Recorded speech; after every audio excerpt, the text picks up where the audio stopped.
Students, आज हम class 11 में यूनिट 10 एस ब्लॉक तत्व पढ़ेंगे।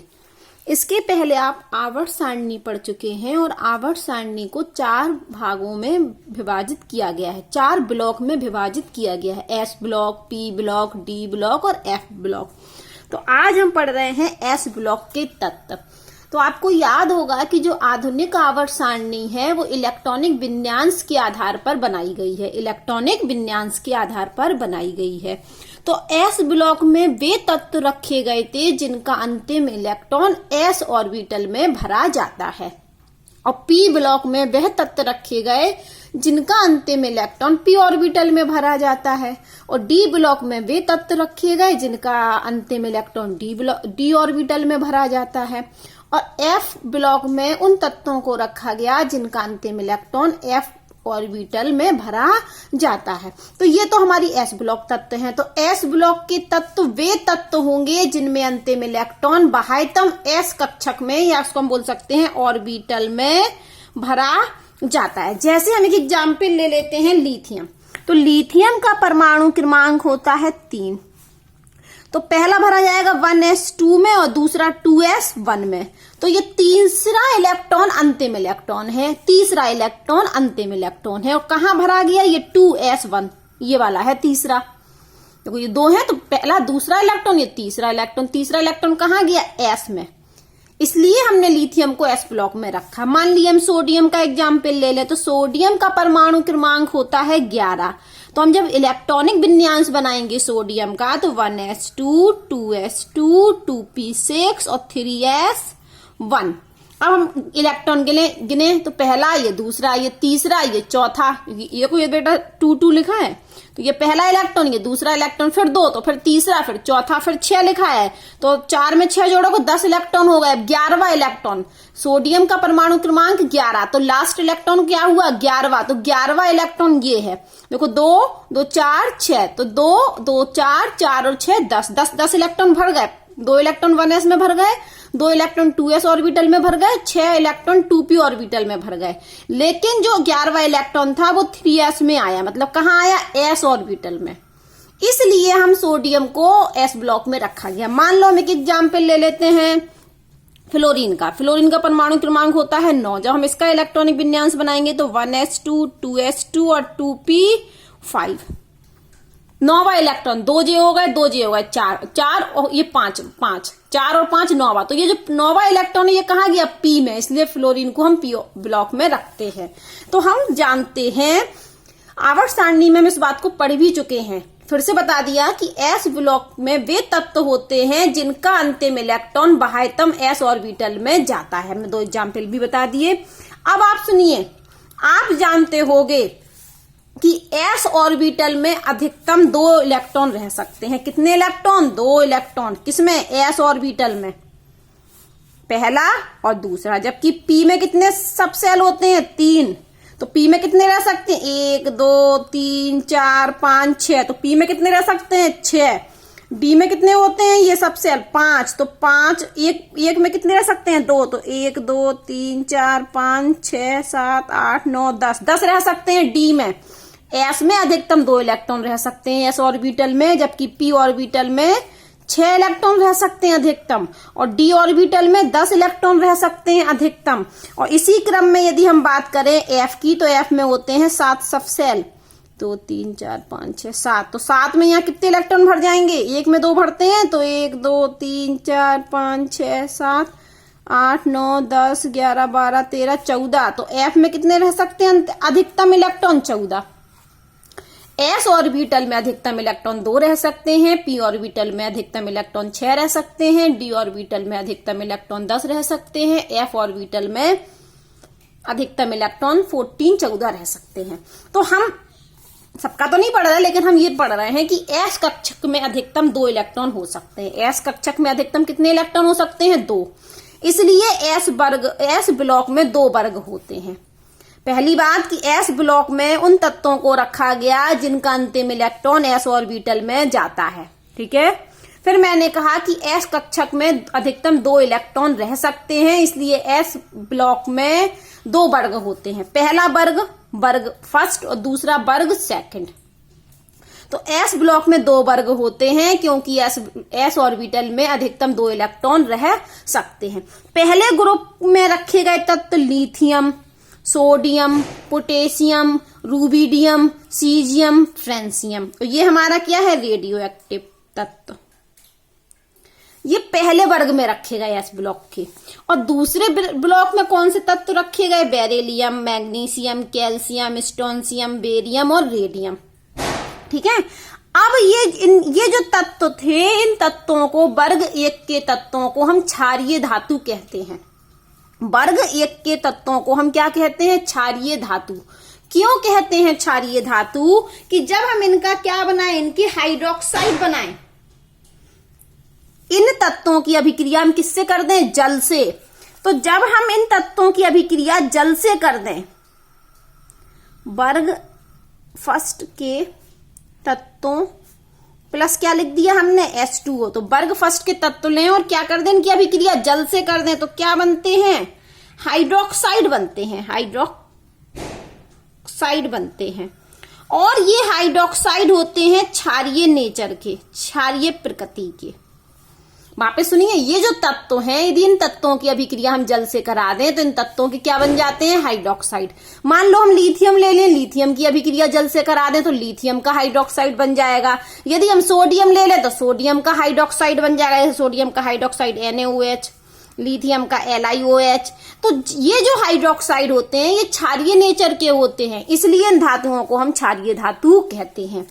इन धातुओं की भी जब हम हाइड्रोक्साइड और ऑक्साइड बनाते हैं तो ये भी किस नेचर के होते हैं, क्षारीय नेचर के होते हैं, इसलिए इन्हें भी क्षारीय धातु कहते हैं। लेकिन इनके में एक शब्द लगा है, ये उनको बोलते हैं हम क्षारीय धातु, और इनको बोलते हैं क्षारीय मृदा धातु।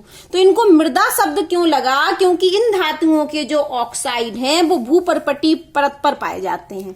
क्या बोला, इन धातुओं के, देखो यहां पर, ये तो हमारा रफ समझाने के लिए हो गया कि जब वर्ग 1 के तत्वों की अभिक्रिया हम जल से कराते हैं तो हाइड्रोक्साइड बनते हैं, और ये हाइड्रोक्साइड क्षारीय नेचर के होते हैं, इसलिए वर्ग 1 की धातुओं को हम क्षारीय धातु कहते हैं। ठीक है। तो यहां पर इस तरफ लिख लेना कि इनका हाइड्रोक्साइड किस नेचर के, क्षारीय प्रकृति के, इसलिए इन्हें क्या कहते हैं, क्षारीय धातु कहते हैं। किताब में डिटेल में लिखा है। इनके हाइड्रोक्साइड भी क्षारीय नेचर के होते हैं, इसलिए ये भी क्षारीय हैं। लेकिन इनके जो ऑक्साइड होते हैं, इन तत्वों के जो ऑक्साइड बनते हैं वो ऑक्साइड कहां पाए जाते हैं, भूपर्पटीय परत पर पाए जाते हैं, भूपर्पटीय पर मिलते हैं अर्थ क्रस्ट में। तो इनके ऑक्साइड जो होते हैं वो अर्थ क्रस्ट में मिलते हैं, हमको भूपर्पटीय परत पर मिलते हैं, इसलिए यहां पर शब्द लग गया क्षारीय मृदा धातु। क्षारीय धातु तो है, लेकिन कैसी क्षारीय धातु, क्षारीय मृदा धातु। वापस सुनिए, कोई आपसे पूछे कि क्षारीय धातु क्यों है, क्योंकि इन वर्ग 1 के तत्वों की अभिक्रिया जब हम जल से कराते हैं तो इनके जो हाइड्रोक्साइड बनते हैं वो क्षारीय नेचर के होते हैं, इसलिए क्षारीय धातु हैं। इनके भी क्षारीय नेचर के होते हैं, लेकिन इनके जो ऑक्साइड हैं वो अधिकतर ऑक्साइड सामान्यतः भूपर्पटीय परत पर, अर्थ क्रस्ट पर मिलते हैं, इसलिए इनको हम मृदा धातु कहते हैं, क्योंकि मृदा में मिलते हैं ना, भूपर्पटीय भूमि पर, इसलिए इनको शब्द लग गया कि धातु तो है, लेकिन कैसी धातु है, क्षारीय मृदा धातु। अब क्वेश्चन आया कि ये हमारा जो सोडियम और पोटेशियम है ये तो प्रचुर मात्रा में मिलते हैं। ये सब सेंटेंस बना के लिखना है आपको। सोडियम और पोटेशियम क्या मिलता है, प्रचुर मात्रा में, मतलब अधिक मात्रा में मिलता है। ठीक है। जबकि लिथियम, रूबिडियम, सीजियम, ये लिथियम, ये गोल गोल अंडा लगा रहे हैं, गोल, लिथियम, रूबिडियम, सीजियम, ये कैसे मिलते हैं, अल्प मात्रा में। नोट बना के लिख लेना कि सोडियम और पोटेशियम अधिक मात्रा में मिलते हैं, जबकि लिथियम, रूबिडियम और सीजियम अल्प मात्रा में मिलते हैं। और फ्रेंसियम तो हमारा क्या है, रेडियो एक्टिव सक्रिय तत्व है। कैसा तत्व है, रेडियो एक्टिव तत्व है। ठीक है। अब क्षारीय जो मृदा धातुएं हैं ये तो भूपर्पटीय परत पर मिलती हैं हमें। ठीक है। तो भूपर्पटीय परत पर मिलने में जो कैल्शियम और मैग्नीशियम का स्थान है, तो कैल्शियम का स्थान है 5वां, 5th स्थान है भूपर्पटीय पर मिलने में परसेंटेज पर, और मैग्नीशियम का है 6th स्थान, पोजीशन। तो कैल्शियम और मैग्नीशियम का स्थान 5वां और 6वां है।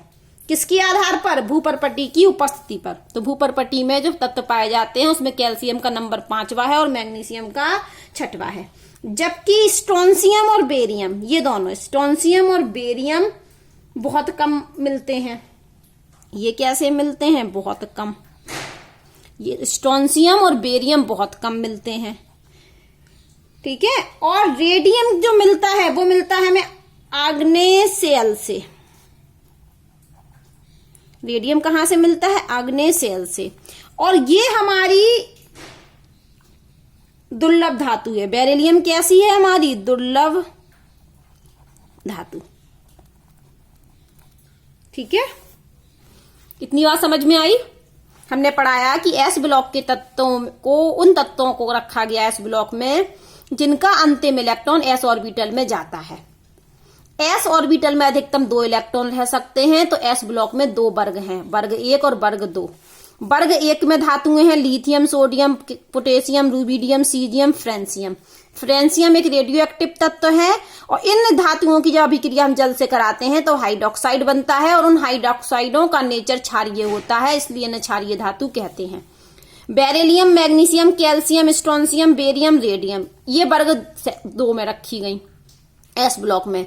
और इन्हें, ये धातुओं को हम क्षारीय मृदा धातु कहते हैं क्योंकि ये भूपर्पटी परत पर पाई जाती हैं।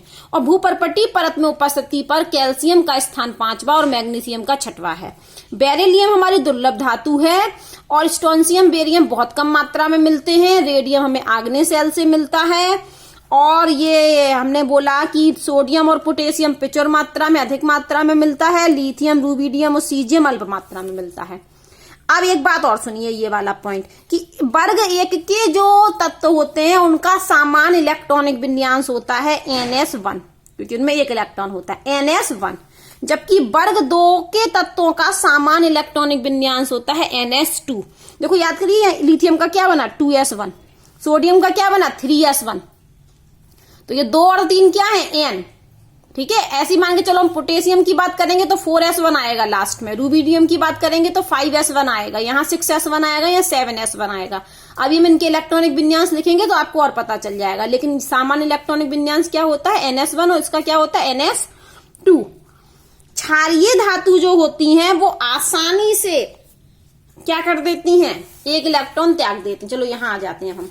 तो अभी हमने आपको थोड़ा सा इंट्रोडक्शन दिया एस ब्लॉक तत्व का। अब हम पढ़ते हैं वर्ग 1 के तत्व, जिनको हम क्या कहते हैं? क्षारीय धातु। तो इनका हम पढ़ रहे हैं इलेक्ट्रॉनिक विन्यास। तो lithium, sodium, potassium, rubidium, caesium, francium, ये हमारी क्या है? क्षारीय धातु। और आप जानते हो, क्या जानते हो कि लिथियम का परमाणु क्रमांक 3, पोटेशियम का परमाणु क्रमांक 11, नहीं सोडियम का परमाणु क्रमांक 11, पोटेशियम का 19। तो अब हम बनाने वाले हैं इलेक्ट्रॉनिक विन्यास। और इलेक्ट्रॉनिक विन्यास आप बाहु के नियम से बनाएंगे जो आप पहले पढ़ चुके हैं। तो 3 इलेक्ट्रॉन भरने हैं। तो पहला गया 1s2 2s1। सोडियम 11, तो 1s2 2s2 2p6 3s1। अब 19 इलेक्ट्रॉन भरने हैं। तो 1s, आप बाहु के नियम से भरे जाएंगे बेटा। 1s2 2s2 2p6 3s2 3p6 और 4s1। इसका और भर देते हैं 37। गिन लेना आप। देखो 2 और 1 3 हो गए, 2 और 2 4, 4 और 6 10 और 11 इलेक्ट्रॉन हो गए।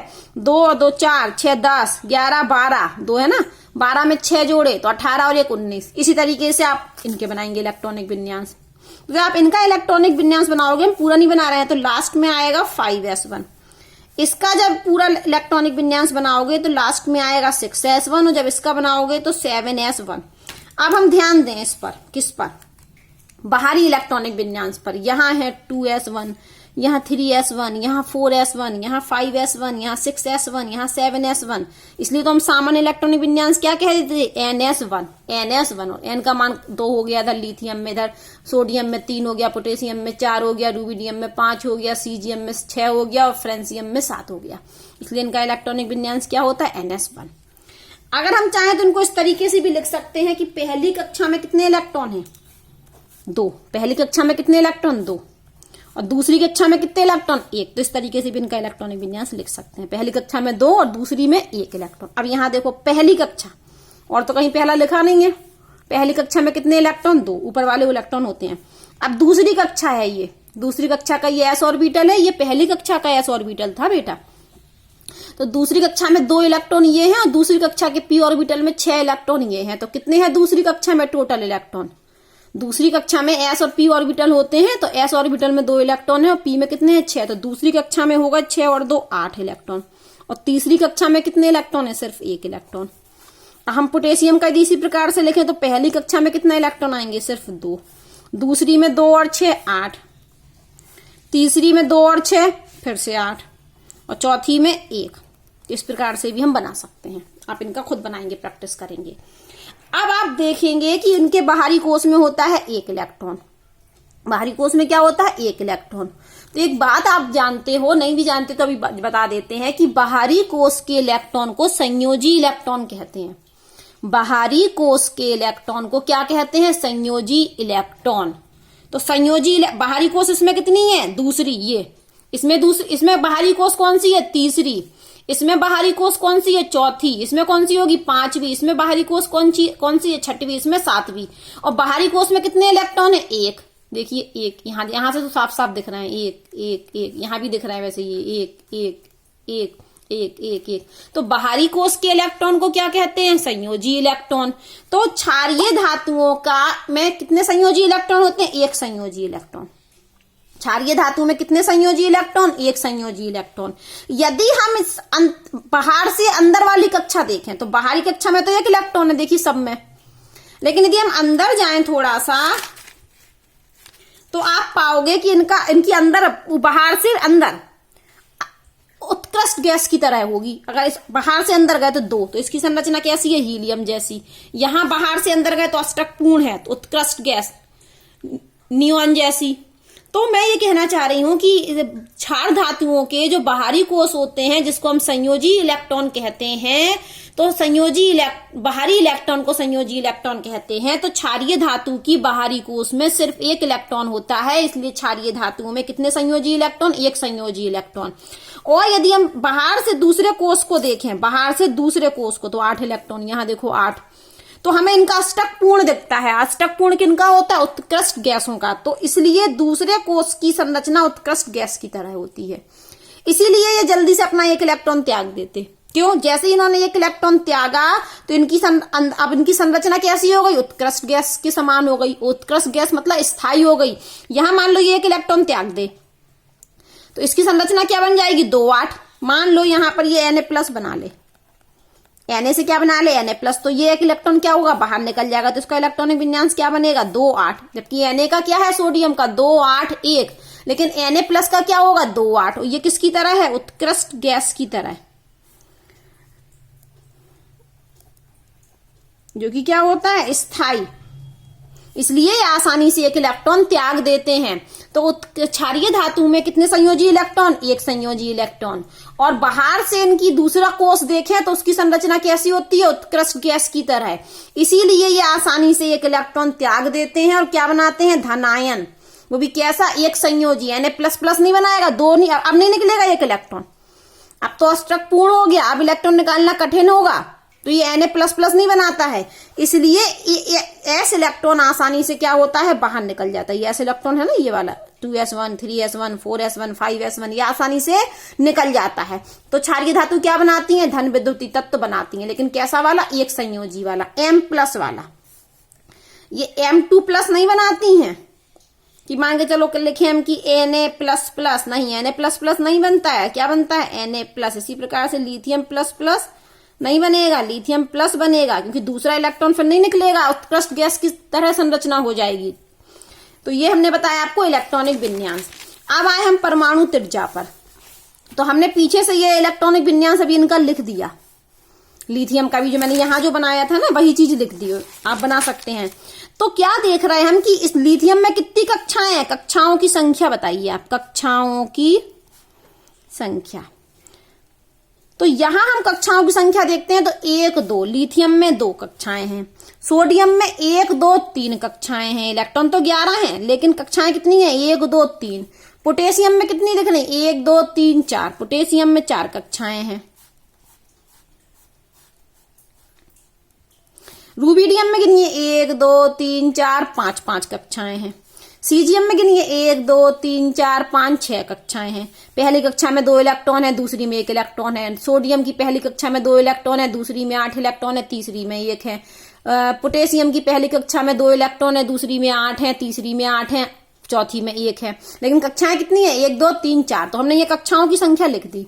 मान लो हम लिथियम का स्ट्रक्चर बनाए तो पहले क्या होगा? नाभिक, और फिर कितनी कक्षाएं? 1 और 2। लिथियम में कितनी है? 2। तो पहली कक्षा और ये दूसरी कक्षा। पहली कक्षा में ये 2 इलेक्ट्रॉन और दूसरी में 1 इलेक्ट्रॉन। ये किसका बनाया हमने? लिथियम का। अब मान लो हम सोडियम का बना रहे हैं, तो सोडियम में कितनी कक्षाएं बनानी पड़ेंगी हमें? 3। ये देखिए, ये हमारी पहली कक्षा, फिर ये दूसरी कक्षा, और ये क्या बना दी हमने? ये तीसरी कक्षा। पहली कक्षा में कितने इलेक्ट्रॉन? 2, तो ये 2 इलेक्ट्रॉन बना दिए। दूसरी में कितने इलेक्ट्रॉन? 8। तो 1 2 3 4 5 6 7 8, और तीसरी में 1 इलेक्ट्रॉन। ये किसका है? सोडियम का। अगर हम पोटेशियम का बनाएं तो हमें पोटेशियम में कितनी बनानी पड़ेंगी? 1 2 3 4 बनानी पड़ेंगी बीच में नाभिक। तो ये पहली, दूसरी, तीसरी, ऐसी चौथी। तो आप जान रहे हो कि कक्षाओं की संख्या बढ़ रही है। लिथियम से सोडियम में 1 कक्षा बढ़ी तो आकार क्या हो गया? बढ़ गया। त्रिज्या बढ़ गई ना। नाभिक से त्रिज्या क्या होती है? परमाणु त्रिज्या। नाभिक से अंतिम इलेक्ट्रॉन की बीच की दूरी। तो यहाँ अंतिम इलेक्ट्रॉन कौन सा है? ये है। तो यहां से यहां तक की दूरी, ये लास्ट इलेक्ट्रॉन है, यहाँ ये लास्ट इलेक्ट्रॉन है। तो यहाँ नाभिक के केंद्र से ये वाली दूरी। तो जैसे जैसे हम ऊपर से नीचे आते हैं, ऊपर से नीचे आते हैं, तो लिथियम पे सोडियम का एग्जांपल हमने बता दिया।